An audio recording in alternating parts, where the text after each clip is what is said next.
Terkait angka perceraian yang terus meningkat, kita sudah bergabung dengan juru bicara Pengadilan Agama Kota Bandung. Ada Bapak Muhammad Rusdi Tair dan psikolog Lembaga Manajemen Universitas Indonesia Niken Ardianti. Selamat siang Pak Rusdi dan Ibu Niken. Selamat siang dari Pengadilan Agama Bandung. Baik, saya ingin ke Pak Rusdi terlebih dahulu. Pak, apakah benar terjadi peningkatan kasus perceraian Pak selama pandemi ini Pak? Tidak terlalu juga, biasa saja. Cuman saja itu pada April, Mei itu menurun karena detik-detik itu, saat-saat itu kan itu tidak boleh orang keluar dari rumah, tidak boleh orang berkumpul. Nah, April, Mei 2020 itu memang ada penurunan. April hanya perkara 97 perkara. Mei 183 perkara. Di saat tahun 2019, itu tadi 2020 ya. Di saat 2019, itu April 488 perkara, April. Mei-nya itu 359 perkara. Jadi terhentinya ketika April Mei 2020, saat itu dilarang orang keluar. Sehingga Pengadilan Agama ada namanya pembatasan karena adanya COVID ya. Ada juga saat itu ada puasa, ada juga hari raya Idul Fitri. Baik. Sebetulnya itu yang menjadi masalah karena COVID-nya itu tadi, bukan karena COVID ini meningkat perkaranya. Nah, sekarang Juni dan Juli, Agustus itu meningkat gara-gara pada saat April Mei itu ditekan. Nah, jadi biasa aja, hanya karena dikait-kaitkan dengan itu maka dikatakan belum melonjak. Kan melonjaknya karena di saat April Mei dibatasi. Sekarang ini Juni Juli itu sudah menjadi 800-an ya. Juli 774 perkara. Dari Januari ke Agustus 2019 ya, perkara di itu 4.544. Januari Agustus 2020 4.510. Jadi selisih sedikit, bahkan turun sebetulnya. Kalau dibandingkan antara tahun 2019 ke 2020.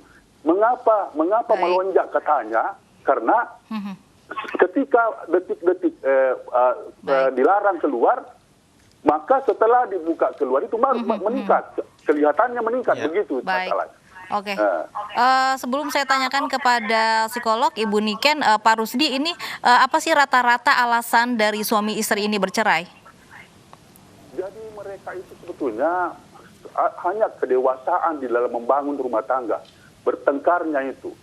Kalau itu dibangun kembali, ya, jadi bukan sebetulnya faktor ekonomi, Ansi. Di belakang faktor ekonomi, kesiapan berumah tangga yang kurang siap, itu yang kira-kira itu. Faktor ekonomi sih tidak kalau itu kesiapannya bagus, ekonomi siapa sih artinya faktor ekonomi itu. Baik. Dia. Jadi generasi kita itu harusnya siap untuk berumah tangga, itu yang paling penting sekali. Baik. Saya akan tanyakan ke Ibu Niken. Ibu, ini apa sebenarnya faktor utama yang mendasari perceraian ini marak di tengah pandemi, Bu? Apakah betul hanya semata-mata karena ekonomi atau ada faktor yang lain, Bu Niken?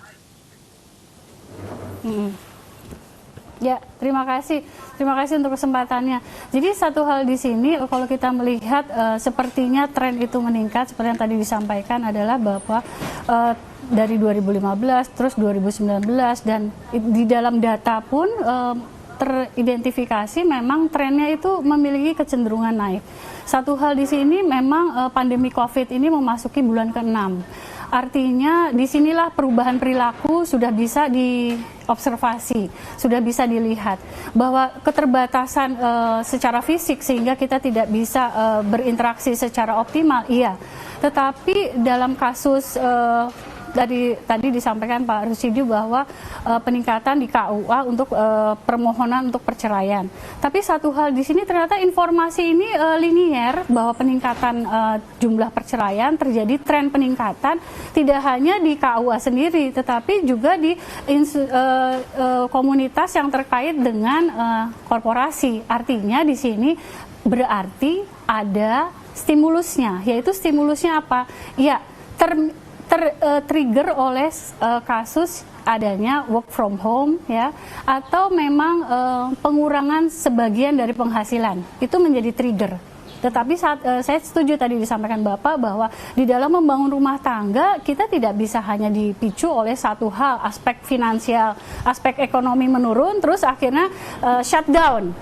Rumah tangga ini harus berhenti, tidak seperti itu tentunya. Tetapi bahwa pandemi COVID-19 menjadi trigger, iya. Tetapi itu harus dicek secara lebih teliti karena kita kan hanya melihat tren seperti itu.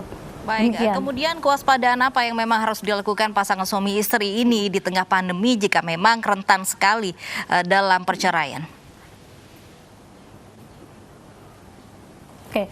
Dalam satu hal sebelum menjawab pertanyaan ini saya akan membawa flashback bahwa tujuan dari pernikahan itu kan kita sepakat bahwa suami dan istri memiliki tujuan bersama atau end of purpose.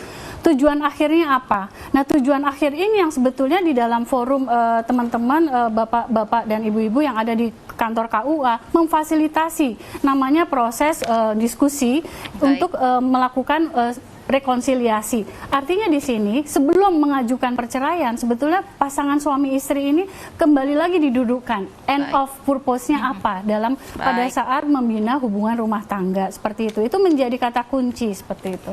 Baik, semoga memang kedewasaan berumah tangga yang tadi juga dikatakan oleh Pak Rusdi ditingkatkan di tengah pandemi ini. Terima kasih Ibu Niken dan juga Pak Rusdi sudah bergabung bersama kami di iNews.